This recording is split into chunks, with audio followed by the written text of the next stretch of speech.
Salut, c'est Antoine. Aujourd'hui, c'est notre dernier rendez-vous où nous allons parler de la gestion du sommeil et de la température sur la Diagonale des Fous. Alors le sommeil en fait va être assez délicat parce que ça va concerner des personnes qui passeront 2 nuits sur le parcours ou des personnes qui vont passer 3 nuits sur ce terrain difficile. Alors la première des choses, c'est d'arriver reposé à l'épreuve. Donc il ne faut pas hésiter à faire la sieste tous les jours précédant l'épreuve.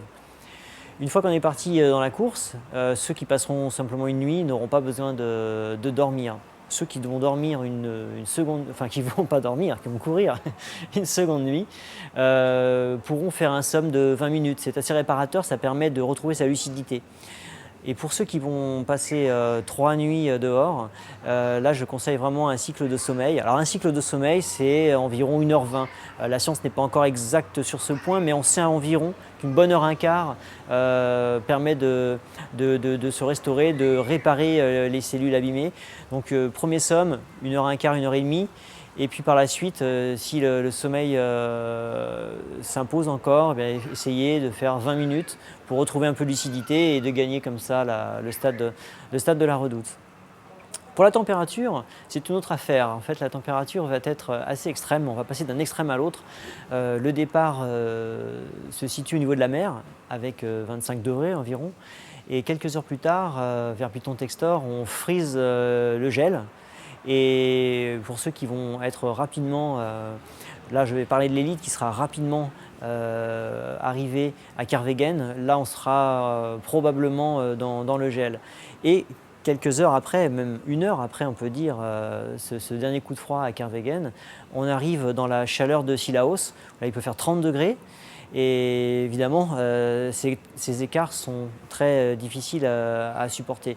Donc ce qu'il faut, c'est absolument prévoir des bons vêtements. Comme je l'avais dit sur un précédent conseil, n'hésitez pas à emporter une veste à membrane pour rester bien au chaud dans les sommets. Et puis ensuite, quand vous êtes dans les parties les plus chaudes, avoir la casquette, la crème solaire dont nous avions parlé précédemment. Sur le parcours, donc une fois arrivé à Cilaos dans la chaleur, on va remonter dans le froid aussitôt avec le gîte du Piton des Neiges. Et ensuite, c'est assez difficile à dire parce que ce sera selon les écarts entre la tête de course et le peloton. Il y a certains coureurs qui vont être en pleine fournaise dans Mafat, tandis que d'autres vont traverser cette partie-là au moment les plus froids.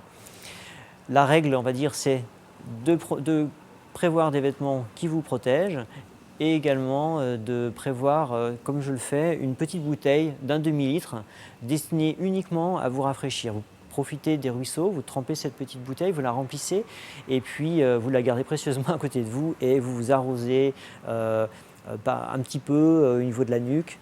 Ça vous rafraîchit et ça vous permettra de traverser les moments les plus difficiles plus facilement.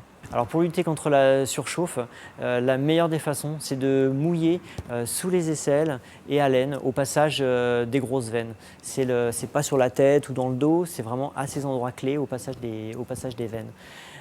C'est très efficace, mais ce qu'il faut, c'est vous arrêter, vous vous mettez à l'ombre et vous placez l'eau tranquillement là, sous les bras. Et là, vous allez pouvoir baisser votre température corporelle et reprendre la route. Voilà, je pense qu'on en a fini avec ces conseils sur le Grand Raid. Je vous souhaite à tous une excellente course. Soyez prudents donc, dès le départ et je vous souhaite à tous d'être finishers de cette diagonale.